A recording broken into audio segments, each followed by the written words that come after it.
Bom dia, boa tarde, boa noite, pessoal. Estamos aqui para uma série nova, uma temporada nova de podcast, para falar um pouco sobre o mercado de inovação.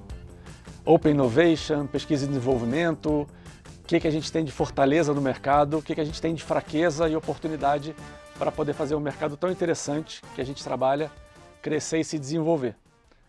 Estamos aqui hoje com um super convidado especial. Eu posso dizer que a abertura da temporada é feita com um amigo, Eduardo Loreia, da Numeric. Primeiro, Edu, muito obrigado por ter aceitado. É muito importante para mim, para o mercado, ter alguém como você aqui debatendo, trocando ideia, de uma forma que você sempre faz, com transparência e coragem, que é o que eu acho mais importante. Obrigado. Bom, eu que agradeço, Terra. É um prazer estar aqui com os meus amigos da Monk, né? Muito honrado. Nem sabia que era a estreia, né? Se eu soubesse, eu ia estar mais nervoso. Você fez para não ficar tão nervoso Exatamente. assim. Eu sou Excelente. petão. Ótimo. Vamos lá, vamos conversar sobre inovação e vamos tratar das questões difíceis, né? Às vezes a gente Exatamente. não trata delas, mas é aí que a gente aprende. Bom, vamos começar aqui a conversa. Eu tenho reparado que ao longo dos anos, ou do último ano, a gente teve um crescimento muito grande das áreas de inovação, e aí eu falo de 5 anos para cá, onde a maioria das empresas abriu uma área de inovação, uma área de Open Innovation, tem provocado bastante as empresas. Sempre eu vejo uma dificuldade muito grande dessas áreas de mudar a cultura para se provar. E de uns tempos para cá, digo no último ano, algumas dessas empresas até desistiram da área. Então a gente viu ali no final do ano algumas áreas de fato sendo extintas e em grandes empresas. Qual é a sua visão desse boom que aconteceu há 5 anos e essa diminuição de foco que aconteceu no ano passado? Boa. Essa já é uma pergunta difícil, né, Terra? Todas serão. Todas serão ótimas, tá bom, bom saber para me preparar. Mas eu tenho a seguinte visão, né, Terra? Vamos pensar. Existe uma expressão que ficou mais famosa na última década, que é ambidestria organizacional, né? Uhum. No fim das contas, vamos usar uma palavra ou outra, mas no fim das contas, o nosso entendimento é que as organizações, elas, por um lado, elas executam a sua atividade geradora de valor, né? Então, a sua operação. E, por outro lado, elas precisam estar constantemente revisando a sua proposta de valor, revisando a sua produtividade, revisando o valor que ela entrega para o consumidor, revisando se cada um dos stakeholders envolvidos no esquema de produção de valor, né, os trabalhadores, os fornecedores, os clientes, os acionistas, eles estão recebendo o valor suficiente. E como o mercado é dinâmico, né, como a humanidade é dinâmica, a gente vai inventando novas formas de fazer as coisas, a organização é chamada a estar sempre se renovando, para poder seguir sendo viável economicamente, para seguir sendo valiosa para a sociedade, tendo boa reputação e assim por diante. Isso é inovação, essa atividade de ir renovando a organização, isso é inovação. Uhum. Né? Então, eu não acho que a gente possa restringir a atividade de inovação nas empresas, ou esse movimento de inovação nas empresas, ao que aconteceu nesses últimos 10 anos. O que aconteceu nos últimos 10 anos, um pouquinho mais agora, na verdade, é quando Henry Chesterton, né, veio com o conceito de inovação aberta, que era algo que vinha, né, de maneira mais orgânica, sendo praticada naquelas organizações que tinham mais ligação com o ecossistema de inovação. Essa metodologia ela deu vazão à criação deste bicho contemporâneo, que é a área de inovação das empresas, Uhum. que essencialmente é uma área de inovação aberta, né? Em geral tem adotado, sendo super simplista nesse momento, né, mais 2 abordagens. A abordagem de investimento, esse VC, que tem mais a ver com uma visão de portfólio de negócio, Uhum. e uma abordagem de atuação na operação existente, com muita frequência através de desafios de negócio, de provas de conceito, né, desse tipo de abordagem.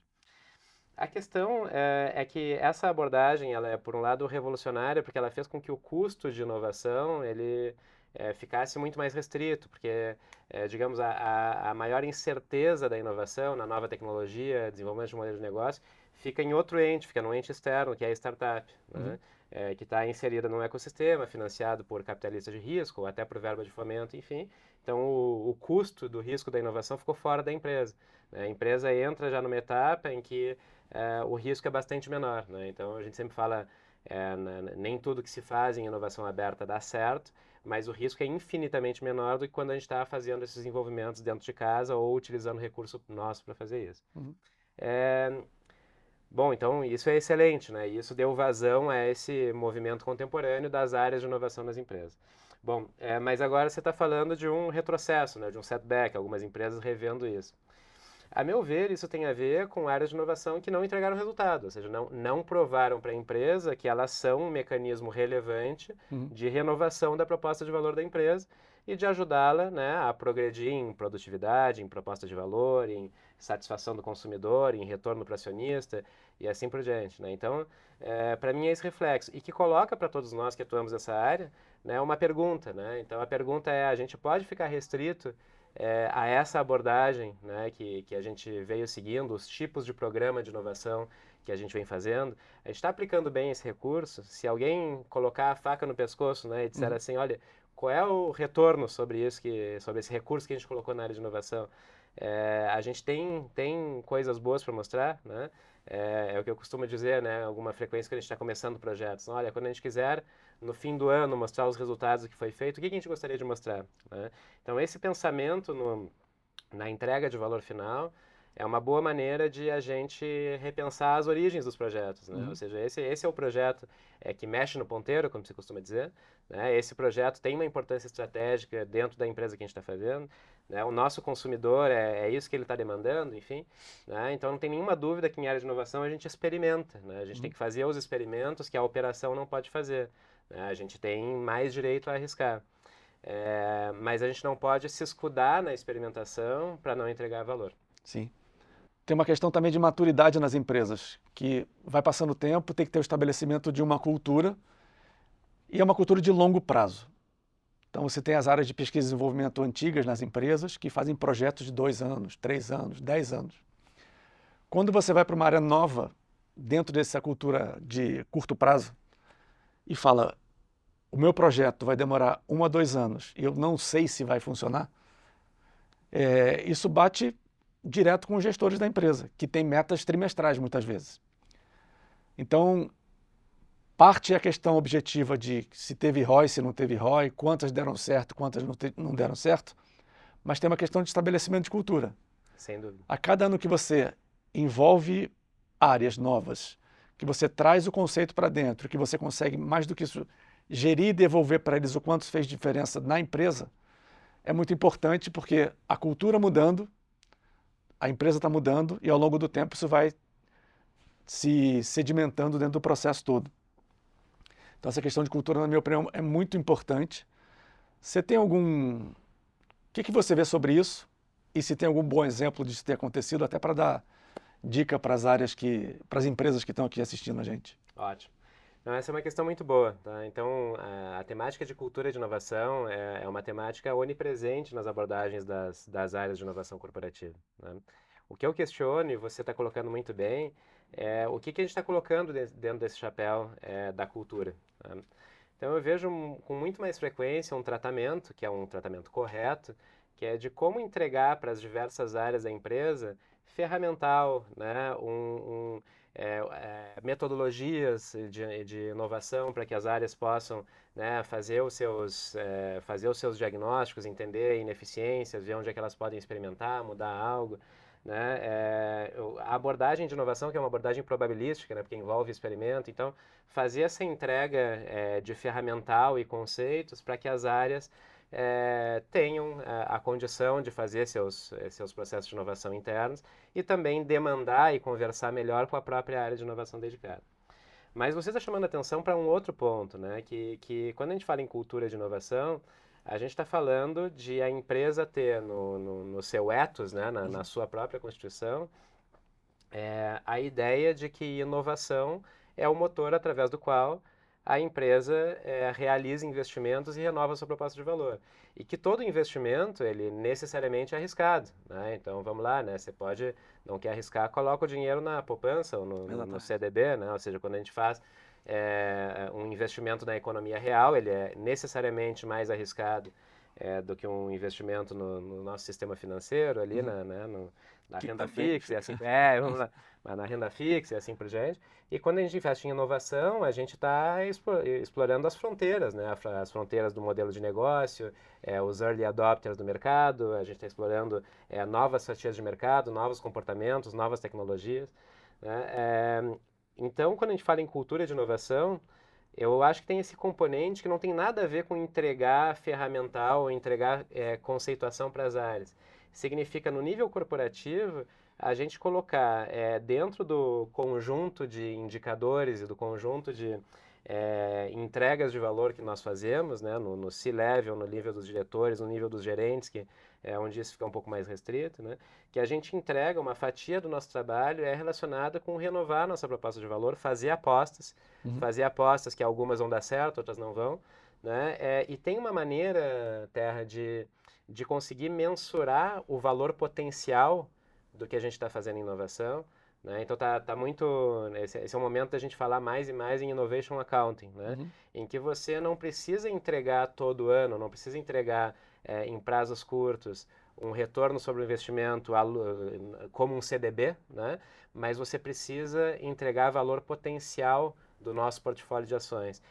Eu preciso conseguir enxergar com esse conjunto de ações que valor potencial isso tem, né? Então, essas provas de conceito que estão nesse momento em desenvolvimento, né, essas iniciativas em CVC que eu tenho, qual é o retorno potencial delas, né? Ou seja, qual é a relação entre isso e a empresa que eu tenho? Qual é o impacto que isso pode ter em produtividade? Qual é o impacto que isso pode ter em receita adicional? Qual é o impacto que isso pode ter em desenvolvimento de novos mercados? Então, se a gente não consegue demonstrar isso, bom, então esse é o momento em que a gente acaba sendo despriorizado em orçamentos. Então, eu estou contigo no sentido de que a gente precisa um pouco de amadurecimento, mas justamente para a gente poder pleitear esse amadurecimento, a gente precisa demonstrar qual é o valor potencial que a gente está fazendo. A gente assistiu a palestra do Gurgel no Innovation Leaders, que a gente faz em parceria, que você criou, que é muito legal, um grupo. A palestra do Gurgel falou muito sobre algo anterior à entrega do valor, que é o presidente do iFood, é um cara absolutamente interessado e apaixonado por tecnologia, e ele impõe, de certa forma, propõe e coloca a relevância dentro da empresa de tudo que é tecnologia. Ele envolve as pessoas com inteligência artificial.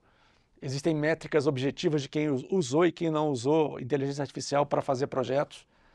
Então é um passo anterior de ensinar como fazer, ensinar onde buscar referência e ensinar como permear isso ao longo da empresa como um todo. Tanto que o Gurgel mostrou centenas, eu acho, mas com certeza dezenas de projetos que são desenvolvidos ao longo do ano por iniciativa de áreas e de funcionários. Eles colocam sempre pessoas de áreas diferentes e a ferramenta de inteligência artificial na reunião, que eu achei incrível isso. Então, seja que reunião for, a inteligência artificial do iFood está acompanhando, está buscando aquela tecnologia, aquela informação para poder devolver para os executivos da melhor forma possível as informações, que é o ouro para as coisas acontecerem. Isso, para mim, é importantíssimo porque traz para a empresa inteira o processo. E quando eu vejo outras empresas, eu não vejo esse tipo de cultura ainda. E você falou uma questão também importante que eu quero juntar a isso, que é a questão da maturidade. Eu vejo pouco os C-levels envolvidos em inovação. Eu sei que é um assunto polêmico, mas eu queria trazer porque o dia que isso acontecer de fato, a gente vai ter um ganho muito grande na relevância das áreas, na minha opinião. Então, ainda há uma diversidade de responsabilidade nas áreas em todas as empresas. Então, tem empresa que inovação está no marketing, no RH, eu já vi, produtos, vendas. Então, não tem um consenso do mercado sobre aonde colocar. E eu vejo muito pouco os C-levels participando dos eventos. Você concorda? Discorda? que a gente tem vários assuntos para comentar aqui, né? Sim, sim, sim. Mas vamos lá, né? A gente não tem uma presença forte de C-levels em alguns eventos da área de inovação, né? É uma derrota para a área de inovação, né? Então, se a gente não consegue ser relevante o suficiente, né, para atrair líderes de alto nível das empresas, então isso é um indicador de que, eventualmente, né, essas empresas não estão enxergando o trabalho da área de inovação, não é inovação, é o trabalho da área de inovação como estratégico o suficiente. Porque, vamos lá, né, Terra, se a gente pegar, vamos pegar, você foi executivo bastante tempo, né, cara? Você tem, quantos anos você foi executivo? 25. É, Bastante. agora me diz uma coisa, lá no teu painel de indicadores, que você ia ser avaliado anualmente, né, pelo desempenho aqui, desempenho ali, a cesta de indicadores, enfim, me diz se tu não tinha que inovar em todos para chegar no resultado, ou seja, os resultados só eram alcançáveis se tu inovasse, né? Sim. Certo? Tem que ter, qualquer crescimento tem que ter uma mudança de forma de fazer acontecer, né? Exatamente. Então, pô, isso é a prova de que inovação é estratégico na empresa e é estratégico no nível executivo, né? Ou seja, não podia ser de outra forma. Então vamos lá, assim, qual é a nossa agenda nas áreas de inovação? A agenda das áreas de inovação é apoiar os principais executivos da empresa, né, na busca desses ajustes, dessas diferenças, dessas inovações que levam aos grandes resultados. E aí talvez só tenha uma coisa, né, que na inovação a gente não pode olhar só para o resultado desse ano, a gente tem que olhar para os próximos 5 anos, para os 10 anos, para as novidades de mercado, enfim. Né? Então, a gente não deveria, nas áreas de inovação, trabalhar nisso que é crítico para a empresa, a gente deveria trabalhar em outra coisa. Se a gente trabalhar em outra coisa, a gente corre o risco de estar trabalhando em algo que não é estratégico, que não tem o mesmo peso estratégico. Né? Então, talvez seja isso uma crítica, primeiro, a nós, áreas de inovação. Né? Então, eu sou consultoria, né? Mas eu trabalho com áreas de inovação. Né? Então, vamos lá, as áreas de inovação corporativa deveriam se questionar se o trabalho que eu faço está no nível estratégico adequado. A gente teve em um dos Innovation Leaders, né, que eu tenho o prazer de fazer junto com a Monkin, aqui com o próprio Cube, lá com o Caldeira de Porto Alegre, a gente teve uma líder de inovação, a Marina Lima, da Stellantis, né, nos contando que ela pleiteou apresentar resultados e ser cobrada por resultados da área de inovação no comitê executivo, justamente para que a gente olhasse para a inovação como um ativo estratégico, né, e como uma área estratégica no alcance dos grandes objetivos da empresa. Né, e até para ninguém ficar achando assim, não, mas pô, a gente está fazendo um reducionismo. Bom, o principal indicador dela é o portfólio, né? Então, o portfólio que demonstra o potencial do que ela está fazendo, né? Não só o resultado de POC por POC, né? Evitando o curto prazismo. Mas essa é a abordagem, no fim das contas, né? Você falou sobre as áreas de P&D. Então, vamos lá. As áreas de P&D, elas, historicamente, nas empresas de P&D intensivo, né? Indústria de P&D intensivo, vamos lá, em indústria farmacêutica, ou vamos para a automobilística, né? Então, em mercados em que P&D é mais significativo, essas áreas têm grandes áreas de pesquisa contratadas, utilizam verba incentivada, interagem com as universidades, enfim, e entendem que uma parte importante do que é feito acaba não tendo resultado prático aplicável na empresa. Mas é importante fazer isso, né? E estão sempre sendo questionadas também, né? Porque é dali que sai a nova droga que cura o câncer, né? Sai a nova inovação que faz um motor ser 50% mais eficiente, assim por diante. Quando a gente vai para a inovação aberta, né, para esse modelo que a gente vem praticando agora, qual é a parte interessante em relação às áreas de P&D? Bom, primeiro é que os investimentos são infinitamente menores, os prazos de realização são potencialmente muito mais curtos, porque a gente está falando, né, de desenvolvimentos que não são feitos dentro da empresa, né, a gente está aproveitando o que está sendo desenvolvido no ecossistema. Tá? E a gente está falando de poder trabalhar com essa abordagem de inovação em empresas que não eram intensivas em inovação no formato P&D. Então, essa é a parte interessante. Agora, por outro lado, talvez essa rapidez, esse investimento mais baixo, né, tenha feito com que a gente tenha trabalhado com mais profissionais generalistas e, eventualmente, de nível não totalmente ligado aos pontos estratégicos da empresa, né? Então, trabalhar as áreas de inovação eventualmente ligadas a uma área funcional que não é finalística, né? Você falou aqui de algumas áreas que são áreas de resultado interno, áreas de apoio, enfim. Né? Eventualmente, o nosso gerente ou diretor de inovação corporativa não está ligado num C-level que está com os principais indicadores estratégicos, está com os principais desafios de negócio da empresa, né? Então, não tem nenhuma dúvida. Fica a reflexão para quem está numa situação dessas, né? A gente enxergar como é que consegue subir de nível. Sim. Outros exemplos são o Otávio lá na Copa. Uhum. Ele tem uma agenda, todo o comitê executivo ele tem uma agenda para apresentar e para receber feedbacks e receber novos projetos. E o próprio iFood que criou uma área de... O Gugel virou embaixador, como é que é o... Evangelista, né? Evangelista para Chief falar sobre... Evangelist Officer, né? Que é muito legal e é muito novo, né? Eu acho que o caso do iFood vale a pena comentar, porque assim, e por que o iFood é diferente, né? O iFood é uma empresa fantástica, que está no mercado que foi praticamente inventado, né, pelo iFood e outros players, né, que trabalham dentro desse segmento, e que esse mercado não está, a gente pode dizer que não está consolidado, né, então não dá para comparar o mercado de cimento, né, com o mercado de food delivery, né? Sim, Talvez sim. ele nem deve ser mais essa definição, né, ou seja, porque tem tanta coisa, né, tanta Verdade. proposta de valor ali dentro. Hoje eu comprei torneira. Torneira. Não foi no iFood, mas eu comprei uma torneira para entregar correndo para o encanador resolver um assunto lá em casa. Perfeito. É uma proposta de valor fantástica, ou seja, senão você teria cancelado o podcast, né, Exatamente. para Vai resolver correndo. esse problema, ou teria que mandar embora o encanador, das duas Exato. uma, né? Então, Não foi preparado. não foi. Então, no fim das contas, o iFood ainda está inventando o mercado não terminou de ser inventado. E como ele está inventando o mercado, ele está no mercado hiper competitivo porque ele não está inventando sozinho, né? Ele está inventando junto com outros players. O que faz com que a necessidade de inovação dele, né, seja muito mais acelerada, né, e muito mais presente nas demandas estratégicas da empresa. O legal do iFood é que ele faz isso, eu não sei, eu não conheço outro caso, né, Eu também né, não. assim, próximo de estar fazendo isso com tanta intensidade. Então, aí voltando para o assunto de cultura de inovação, eu não tenho nenhuma dúvida que essa cultura relacionada a gente enxergar a entrega de qualquer colaborador da empresa, com uma entrega que tem um pedaço operação e outro pedaço que é constantemente buscar inovação no sentido de mais eficiência, melhor proposta de valor, melhor satisfação do usuário, comparativamente a nossa proposta, a nossa eficiência, a gente resolver melhor do que o do concorrente, enfim, está absolutamente presente, né? A ponto de que um cara vira C-level com cargo de evangelista, né? Que significa fazer isso acontecer sem parar dentro da empresa. Sim. Esse nosso papo aqui, a Monken tem uma visão de fomento do mercado, obviamente, e a gente conseguiu estar nos hubs, nas corporates, nas startups, ter parceria, transparência e troca de trabalho com as consultorias.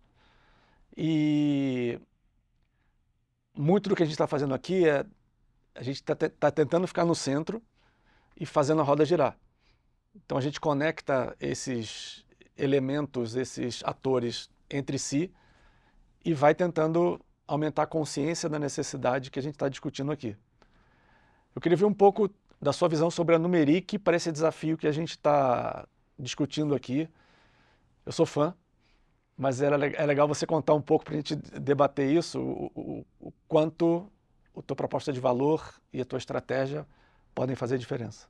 Ótimo. É momento rasgação de seda. Eu sou fã da Monkin também, né, cara? Não, mas é importante, a gente está aqui por isso. Muito bom. Não, eu acho que a gente tocou num assunto super importante agora, né? Especificamente sobre o iFood, o trabalho do Marcos Gurgel, né? Então vamos lá, o iFood é uma empresa que experimenta muito, né? E a gente defende muito a experimentação dentro das áreas de inovação das empresas. Agora, o que o Marcos Gurgel, por que a gente está destacando o caso dele? Porque a experimentação para eles não é finalística, né? Ou seja, o finalístico é resultado, o finalístico é implementar isso de uma forma que se transforme em mais valor para os stakeholders, seja para o consumidor, seja para o acionista, né? Quando a gente busca mais eficiência, torna a empresa mais rentável, assim por diante. Então, seja para o trabalhador, né, que tenha uma melhor experiência de trabalho, tenha mais remuneração, receba um tip, né, uma gorjeta melhor, enfim. Então, o que eu acho fundamental quando a gente fala desse caso do iFood é de enxergar a experimentação como um processo que leva à finalidade de verdade da inovação, né, que é essa entrega de resultado, e que quando a gente está no processo, quando a gente está lidando com incerteza, a gente mede através do portfólio, né? Então, o portfólio que demonstra o potencial que nós temos de entrega de valor final. Eu digo isso porque na Numeric a gente olha para a inovação dessa maneira, né? Uhum.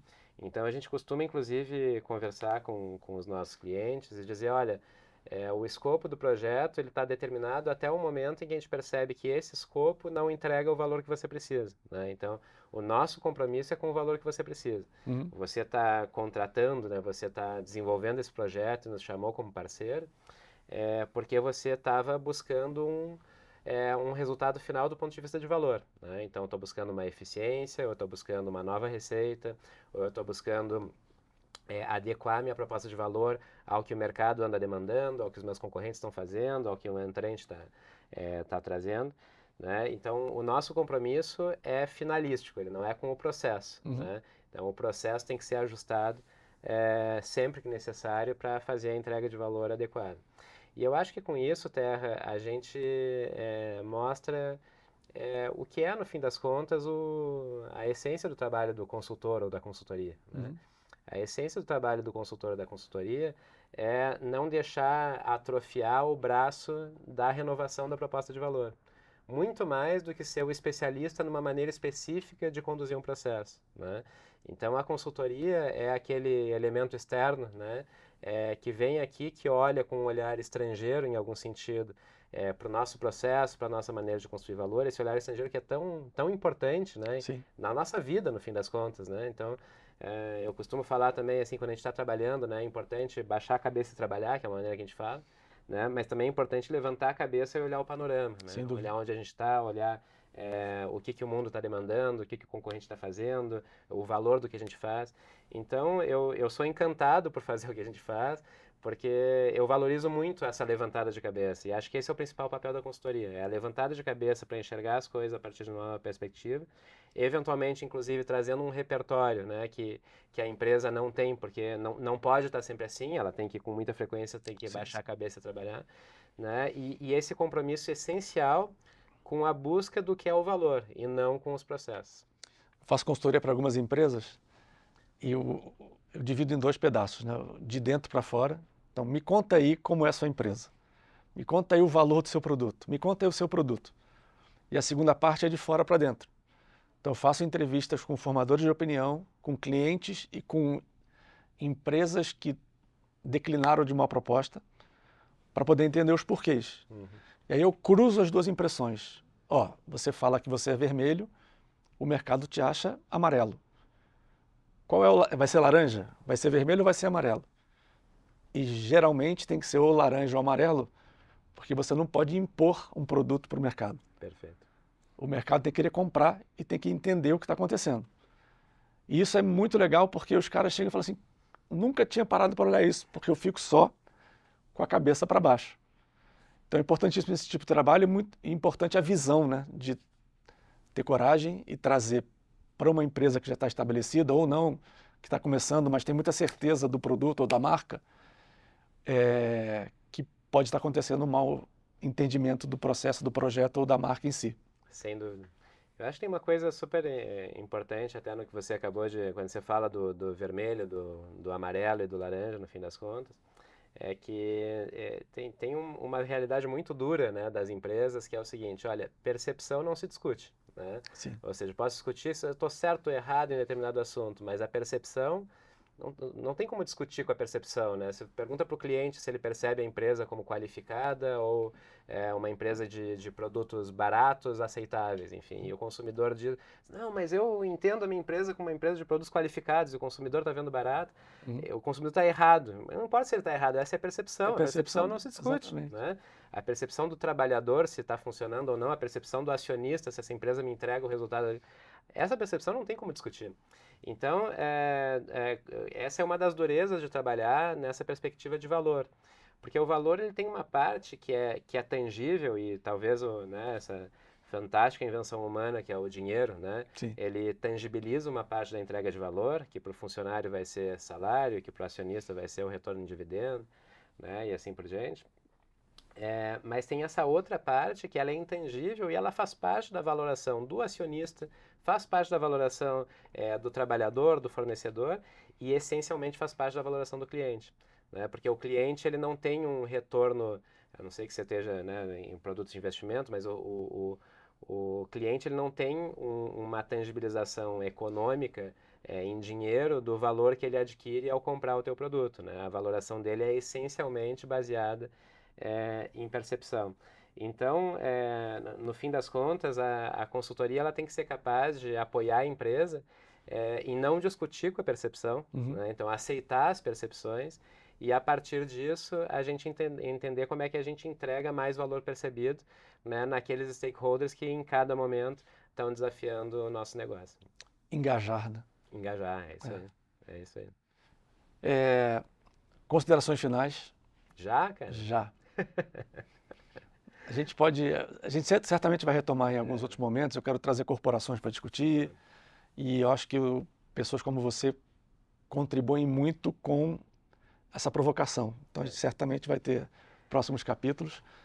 Mas eu queria fechar com uma opinião sua de um quick win. O que a gente poderia fazer um quick win juntos, ou a Lorea, ou a Numeric, para a gente dar um boost na cultura ou no mercado? Cara, eu gostei dessa provocação, tá? Se antes de você falar isso do Quick Win, eu ia convidar o pessoal que está assistindo a acompanhar a nossa agenda do Innovation Leaders, né? Claro, é assim. Então, o Innovation Leaders é um grupo que a Numeric, junto com a Monkin, com o Instituto Caldeira e com o Cubo, criou, que reúne líderes de inovação, como diz o nome do grupo. Esse grupo tem o grupo de WhatsApp e a gente faz uma série de encontros ao longo do ano. E o que a gente debate? A gente debate isso que a gente está falando aqui. Exatamente. Né? Todos nós, a gente tem esses dilemas, né? E a gente tem ocasiões em palcos de eventos que não dá para falar tão abertamente, né? Então, que ficam mais a parte das celebrações, dos nossos bons casos, enfim. Mas quando a gente desce do palco, todos nós, a gente tem dúvidas, tem dificuldades, né? Tem dilemas que está enfrentando. Né? Então, nessas reuniões, nesses encontros de Innovation Leaders, é quando a gente debate esses pontos e a gente ouve os bons exemplos de uns e de outros, dilemas de uns e de outros, né, para todos aprendermos juntos. Então, isso tem sido muito rico.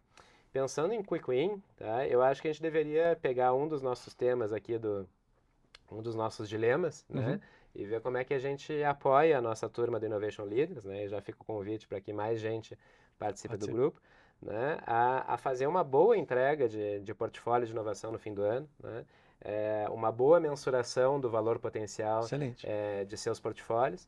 E se essa mensuração agora para esse fim de ano, né, a gente está no segundo semestre de 2024, para quem está nos assistindo no futuro, né, quem encontrar ali dificuldades nessa prova, enfim, então já fica o convite para que a gente trabalhe junto para construir um belo portfólio potencial para 2025. Como é que o pessoal tem acesso ao Innovation Leaders? O pessoal tem acesso chegando nas nossas redes sociais, tanto da Monkin quanto da Numeric, vai encontrar ali seguramente mais de um post Innovation Leaders, né? E ali tem as informações de quando é o nosso próximo evento para poder se inscrever, né? E como é que recebe as novidades, né? Seguindo esses dois canais, você vai receber as novidades e vai estar informado dos nossos próximos encontros para que você venha fazer parte do grupo. É bom dizer que também existe uma curadoria para entrar no grupo, que é muito importante para manter o alto nível de discussão e que é um ambiente seguro.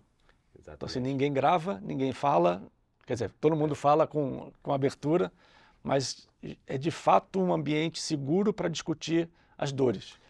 E tem uma troca incrível nesse processo. Acho importante para que ninguém fique chateado também, né? Então, a gente está convidando pessoas que lideram inovação nas suas empresas, tá? Então, se você é de, por exemplo, uma startup, eu sou um advogado que gosta desse assunto, enfim, né? Infelizmente, a gente não trabalha com esses grupos, né? A gente entende a relevância desses grupos, mas não trabalha dentro do Innovation Leaders, justamente para a gente ter essa intimidade o suficiente, né? Para que essas trocas sejam ricas e todo mundo se sinta à vontade. Maravilha! Cara, mais uma vez, obrigado. Eu que agradeço. É sempre bom trocar com você. A gente sempre aprende com você, com a Numeric, com essas discussões mais provocativas. Espero que você tenha gostado. Espero que tenha sido provocativo o suficiente. Não, vamos, quem sabe a gente traz mais umas terceiras pessoas pra gente provocar elas também, né, cara? Sem dúvida. Hoje eu fiquei respondendo, mas eu gosto de fazer perguntas difíceis também. Boa. Poderia ter feito, para mim, mas... Próxima vez eu faço, então. Certamente. Edu, doutor, obrigado. Foi um prazer. Igualmente. Pessoal, até a próxima. Obrigado por ter acompanhado a gente até aqui. Se você ficou até o final, ótimo, né? E siga as redes sociais da Monkin, @monkin.br no Instagram e Numeric. Numeric, @Numeric, com K no Com fim. K no final. É isso aí. Beleza. Valeu, galera. Até a próxima.